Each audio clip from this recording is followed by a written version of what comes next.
Welcome back. More than 130 Nicaraguan political prisoners and some U.S. missionaries were expelled today from Nicaragua. They are now in Guatemala. We're learning the White House secured their release. CBS News Miami's Yvonne Taylor spoke to Nicaraguan men with similar stories who are now exiled in South Florida.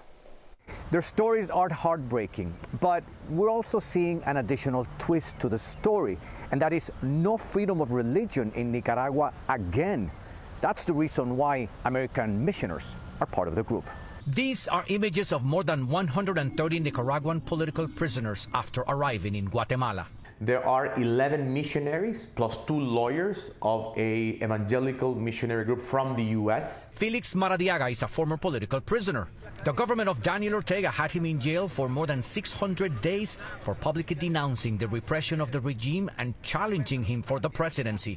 He is now exiled in South Florida. I know how inhumane prisons in Nicaragua are against dissidents. He was part of a group of 222 Nicaraguans locked up as dissidents. They arrived in the U.S. in February of 2023. What is it like to be locked up as a political prisoner? You are in extremely limited physical space, but it's not only the torture, the long interrogations, the fact that your family is being persecuted outside. I think that that's the part that most political prisoners resent the most. Maradiaga spent almost 4 years without seeing his daughter, Alejandra. So the first idea was, I'm going to see my daughter. He says the same will occur to those who left Nicaragua Thursday. U.S. Secretary of State Antony Blinken announced on X the U.S. had secured the release of 135 people from Nicaragua. Se van a abrazar 135. 135 families will be able to hug again, said Lester Alemán.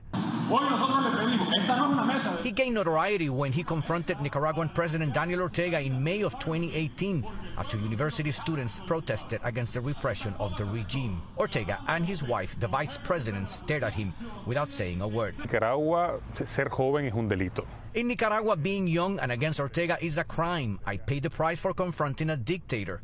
Alemán spent 2 years in jail. He and his parents are now in South Florida. Both of these men came into the U.S. with a humanitarian parole. Maradiaga filed for political asylum. Neither of them can ever return to Nicaragua while Ortega is in power. And before arriving in the United States, the Ortega regime deprived them from their nationality. It means that you're basically not recognized as a citizen of any country. They both said that it is a blessing to be in this country that has shown them solidarity and empathy, and has done that for people like them who were persecuted in their very own homeland. In Sweetwater, Yvonne Taylor, CBS News, Miami.